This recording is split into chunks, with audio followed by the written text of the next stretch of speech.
Hey, it's Justin here at This Just In. How you doing? Well, as you can probably tell, I'm here to bring you another entry in my June on the Range series here. This is the event that my dear friend Michael K. Vaughn has started, where we are all reading a whole bunch of Westerns for the month of June. It's been a lot of fun reading these Westerns, and it's also been a lot of fun seeing some of the other booktubers that are participating in this event. A lot of different booktubers that I hadn't seen before. I'd look up, the June on the Range hashtag, or I just look up June on the Range, and I haven't seen some of these people around, so this is pretty cool to see some new booktubers. Very excited to see them aboard and have them riding along with us, reading some Westerns for the month of June. It's been pretty great. Of course, I had hoped to have a video out sooner, or a video out last weekend, and I didn't get to it because I was out for the weekend. But here I am, getting this video done for us here. June on the Range. I've got some Westerns that I've read, and also you might notice I've got a whiskey here sitting next to me. This is High West whiskey, and I've been enjoying reading Westerns so much that maybe I'll do a little feature now and then. Maybe I might continue reading Westerns after the month of June, even if Mike will allow it, and maybe I'll make a little feature. I might call it something silly like Westerns and whiskey. I mean, they both start with W, and whiskeys tend to end up in Westerns a lot. Yeah, it just makes sense. Westerns and whiskey, or is it whiskey and Westerns? I don't know, either one. So let's get that started. Let's try that out this time. So I've got a whiskey here. Of course, this is High West whiskey. This seemed like a very good one to start with. There's our cowboy. He's leaving the saloon, walking into the sunset, going through the saloon doors with his gun on his hip, of course. And this is a double rye whiskey. Double rye is an exclamation mark, no doubt, or just to be sure. So this is High West is a distillery that is in, I believe they're in Park City, Utah. I believe that High West was founded in 2006. So this comes to us from the West, of course. High West whiskey, double rye. A rye, of course, rye whiskey is a type of whiskey that they tend to be spicier and more peppery. So this is a double rye made with, it's a blend, I guess, of two rye whiskeys. There's a younger one and an older one. The younger one is like a 2-year whiskey, and it apparently provides us with some cinnamon, clove, anise, and eucalyptus button, and evergreen gin-like flavors. Also, the older rye will bring us, let's see, just enough caramel sweetness and woody vanilla richness to calm the bite of the younger rye. Okay, so there we go. I tend to think of caramel and vanilla as being more of a bourbon flavor, but that's neither here nor there. Let's go ahead and check this whiskey out. I'm going to go ahead and open it. Oh, I like that sound. And give it a smell. It's not that strong of a nose at all, really, but let's pour it.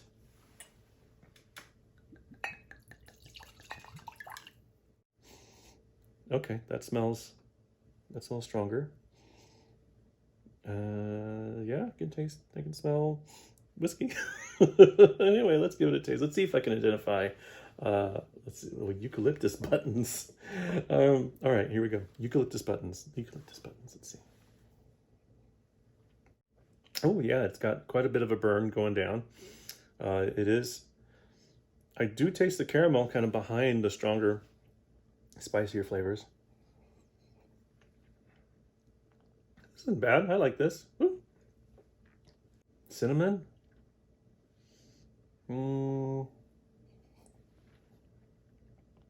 Maybe, yeah, a little bit. Clove. No, I don't taste clove. Anise. No. Eucalyptus buttons. I don't know. I mean, I know what eucalyptus smells like, but yeah, it's pretty good. I don't know. I'm gonna give it a 5 out of a 5-star rating. I guess I'll give this like maybe a 3.5, not quite a 4. That's pretty good. I like Knob Creek tends to be one of my more preferred ryes, or Whistle Pig actually makes a really good rye. So anyway, so here we are. We've gotten the whiskey out of the way, or it's not out of the way. It's here with me still. All right, but now got the whiskey out of the way, let's move on to the Westerns portion of our show. I think I mentioned Joe Lansdale last time we spoke. I was going to read some Joe Lansdale. I think I mentioned Magic Wagon, but I decided since this book was actually before, it was published before Magic Wagon, I thought I would read Dead in the West first. And actually, Dead in the West and Magic Wagon both take place in maybe in the same town. They each take place in a town called Mud Creek, but I don't think that they're the same town, really. So, Dead in the West. From what I gather, reading the introduction, there's a fine introduction here in this edition of Dead in the West, which Joe Lansdale wrote. He was inspired by film, inspired by westerns and horror movies. So he combined his love of these genres into a zombie western, which he wrote pretty early on. I want to say in 1980 or thereabout, he wrote it. And according to the introduction, he stashed it in a drawer until later when he sold it to Eldritch Tales, and it was published in serialized form. Later, he would rewrite it as a screenplay. He originally thought of that this would be a movie. As he was inspired by certain films. And so he ended up writing a screenplay, and after the screenplay, he used that as the basis for the rewrite of the novel. And this is the version of that we have here, Dead in the West. Dead in the West is the story of a gunslinging reverend, Jebediah Mercer. He's a man with a troubled past, and that's driven him to drink. So we've got a reverend. He's this expert gunslinger, and he's drinking to chase his troubles away. But he's going from town to town, and he's setting up his tent and doing some revival preaching. He's kind of a loner, maybe kind of inspired by the Man with No Name, although he's got a name in this case. But Clint Eastwood's Man with No Name may have been a bit of an inspiration. So Jebediah Mercer was chased from home, or he ran from home when he was caught in a very compromising position with his sister, who he still pines over, which, it's kind of a weird aspect of the book, but seems kind of like a Joe Lansdale thing, just that kind of weirdness in a character that he would put in there. So he comes to Mud Creek. He comes to Mud Creek where he wants to set up his tent and do some revival preaching or what have you. But Mud Creek has an event in its past that is coming back to haunt it, as it were, haunted in the form of zombies. They may have done something, and somebody may be coming back from the dead to exact their revenge, and they may be raising zombies in order to make that a part of their crazy, evil, violent, action-filled revenge. So, to be frank about Dead in the West, it was fine. It felt like an early story. It didn't feel as fleshed out as it could have been. Yet at the same time, I was still kind of rushing to get through it towards the end. The characters are okay. It just doesn't have that Joe Lansdale feel that I know and love. It's entertaining enough, and imagining it as a film is kind of fun while you're reading it. And it really does feel like, when you're reading it, it really does feel like it was based off of a script. The way the prose, the way the text reads, it very much seems like it's envisioned as a movie, which is fine. It's entertaining. It would be a lot more fun as a movie. I'm not sure I can recommend it unless you're already a Lansdale fan. There is some violence and gun action and zombie killing and that kind of thing. So, if you're just there for that, it's all right. And it's not that long, so it's not gonna, it's not something you have to slog through necessarily. But by the time it's over, it's like, okay, I need that to be over. But then you need to know, you actually need to remind yourself that Joe Lansdale can write, that he's actually a really excellent writer. So then he might move on to The Magic Wagon, which is a great story. This is a fantastic Joe R. Lansdale novel, fantastic story. The Magic Wagon, it'll give you a far better idea of how great a writer he is, and a far better idea of what kind of fantastic characters he can create. The Magic Wagon is about a 17-year-old boy, Buster Fogg, who loses his parents in a tornado.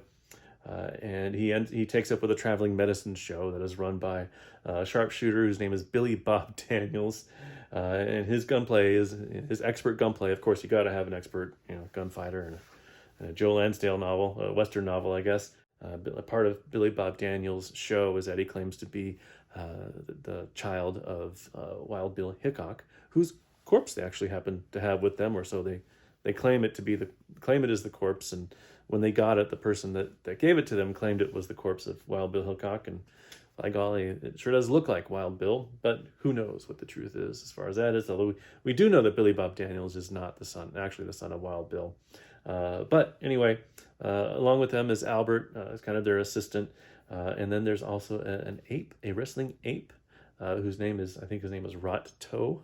And they will, ask audience members to wrestle with the ape. And of course, these guys that, feel like they can take on this ape, they get their butts kicked, of course, by the ape. They travel to the town of Mud Creek, yes. It's not the same. I don't think it's the same town as the one that we came across in Dead in the West. It doesn't have the same characters. I think it's just another town named Mud Creek, but whatever. Well, in Mud Creek, they run into Texas Jack, who is possibly based on a real life person named Texas Jack, sort of a cowboy and performer actor who did hang out with the real Wild Bill Hickok and Buffalo Bill Cody. And both the real life and Lansdale's version of Texas Jack were featured in the dime novels of the late 19th century. I have no sense, from what I've read so far, I have no sense for what the real Texas Jack was like. But the one in Magic Wagon is a real asshole. So of course, they have a run-in with Texas Jack, and things get kind of crazy. There's gunplay and excitement and fun, and it's funny and it's clever. It's got Joe Lansdale's kind of slightly twisted sense of character, slightly twisted sense of story. I really loved this book. It is kind of flashback heavy, but which I found frustrating at a couple of points because I wanted to just stick with the story. But of course, if I was patient enough to just keep reading the flashback, I found myself caught up in that part of the story. And so once I got over the detour, having to detour from the main story so much, I found myself enjoying these tangents. And it's not all just flash and action and pulp. There is some depth to it here, as Lansdale, he tackles themes of family and racism in ways that go a bit beyond surface level, I think. It should be noted that Lansdale uses the N-word far more liberally than Stephen King could ever dream of, but it's used with a purpose, and at least more of a purpose than I think Stephen King tends to add. It's a major part of the theme. It's a major part of the story and the characters, and I'm more inclined to give Lansdale a pass on this for what little it means to be coming from me, middle-aged white guy. Anyway, this is a wonderful book. I'm glad I read it after I read Dead in the West, because at least I could feel this progression, this improvement from one to the other. I don't think it's in print physically, but you can get it on Kindle. If you're interested in Lansdale at all and you like Westerns, this is a great place to start. Let me put a cube of ice in here, and then we'll move on to our next and final book. Got my ice cube in there now. Give a little swirl around. This will dilute as we go along, so I'll take a sip as soon as possible to get it with just the chill. That mellows it out just a little bit.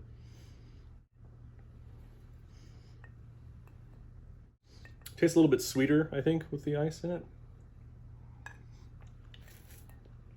It's taming some of the spiciness of some of the spicier notes that were there before. Notes. Listen to me talking like I think I know anything about this stuff. Anyway, well, yeah, there comes the burn. So let's move on to our next book, our next and final book. Now, as June on the Range got underway, this particular book I saw come up time and time again. I believe people were probably inspired by the movie that had come out not too long ago. One of two movies came out not too long ago. This book has inspired two movies. And I particularly enjoyed Mark over at Book Time with Elvis. I enjoyed his review of this book and inspired me enough to pick this up. That is True Grit by Charles Portis, published in 1968, I believe. This is the story of 14-year-old Mattie Ross. Her father is killed by a drifter that her father has hired. And this drifter has fled into Native American territory, an area which is now, I think, known as Oklahoma. And she heads out to Texas with the goal to hire a marshal to get her to chase down the murderer of her father and to take him in, get her revenge on him. I think she wants to kill him. So she ends up hiring a marshal with the fantastic name of Rooster Cogburn. And they also end up hooking up with or encountering a Texas Ranger named LaBeef, He tags along with them, as he is also after the same man, Tom Chaney, I believe was his name, but for different reasons. Now, this, I really liked the movies. I've seen both the John Wayne and the Coen brothers, the Jeff Bridges movie. And those movies are a lot of fun. They're really great, but they did not prepare me for how much I was going to love the novel itself. This is probably about as good a novel as I've read since I don't know, maybe since I started the BookTube channel, at least since Frankenstein. I must say, I loved this book. I loved the character of Maddie Ross. She's a fascinating character. She's funny, and she's judgmental, but you find reason within her judgments. She's confident. She's one of the most confident young characters that I've come across, but though she doesn't have the experience to back it up, you're not resenting her for it. It doesn't deter her at all. Rooster points out that she's not ready for this, and she's kind of not, but she does it anyway, and just her turns of phrase and her dialogue and Charles Portis's writing, his character that he's created is marvelous. This book is chef's kiss. The ending of the book, I found myself rushing through because I just wanted to know what was going to happen, and I knew it was going to happen, but I was still so wrapped up in it. I had to force myself to slow down so I could just experience the novel before it ended. Very emotional, touching ending, and I'm glad actually I picked up this 50th anniversary edition, because it has a few bits written by a couple different people at the end, and allowed me to kind of share the book with somebody else who seemed to love it just as much as I do. It also includes an afterword by Donna Tartt, who read the audiobook version of this, which Greg over at Another Bibliophile Reads, I believe he recommended it, and so I picked it up as well as I was about halfway through this book and started listening to it, and it is wonderful also. Donna Tartt's reading of it is fantastic. She does a great job of embodying the character of Maddie Ross. I picked out a few quotes from Maddie Ross that are just hilarious. She's got this wry, clever humor with these like biting turns of phrase that I really liked. Here we go. But I had not the strength nor the inclination to bandy words with a drunkard. What have you done when you have bested a fool? And as he drank, little brown drops of coffee clung to his mustache like dew. Men will live like billy goats if they are let alone. I have known some horses and a good many more pigs who I believe harbored evil intent in their hearts. I will go further and say all cats are wicked, though often useful. Who has not seen Satan in their sly faces? True Grit is full of all kinds of these thoughts from this wonderful character of Maddie Ross. And I already mentioned the fantastic ending, which even though I kind of more or less knew what was happening, I still was just wrapped up in it as though I was reading it for the first time. I look forward to coming back to this novel again. Definitely one of my favorite reads in a long time. True Grit. If anything, for June on the Range, it has introduced me to this marvelous novel, and I'm very grateful for that. Thank you, Mark, and thank you, Greg, for introducing me to the actual novel of True Grit. So there we have it. Thank you for sticking out with me here at the end. Let's see, what do I have coming up ahead? Of course, I'm still reading thematically books that fit the theme of June on the Range, so Westerns. I am reading Fool's Crow, which is not a Western, but it does take time. It does take place during the time of the Old West, the time where most Westerns take place. And I'm about halfway through that, and it is fantastic. And I look forward to being able to talk about that with you. I think after that, I will jump to something a little bit different. Razored Saddles. Did I bring this one up before? I'm not sure if I did, but here it is. It looks to be kind of a weird Western set of short stories. This says cowpunk horror, which sounds perfect to me. And then I've got one or two other things that I will be reading that I've mentioned previously, but we'll save it for later. I won't spoil the surprise that I already spoiled in a previous video. I don't know. I've had some whiskey, so I'm feeling a little strange. Yeah, it's definitely getting watered down a bit. It's not too bad. I like this one. There are others that I like better, but this one's pretty good. So there you have it. me and High West Whiskey riding off into the sunset. Thanking you for coming here. June on the range. I appreciate it. Hope you have a good one. Read some more Westerns. We'll talk about them later. Thanks to you. See you later. Bye.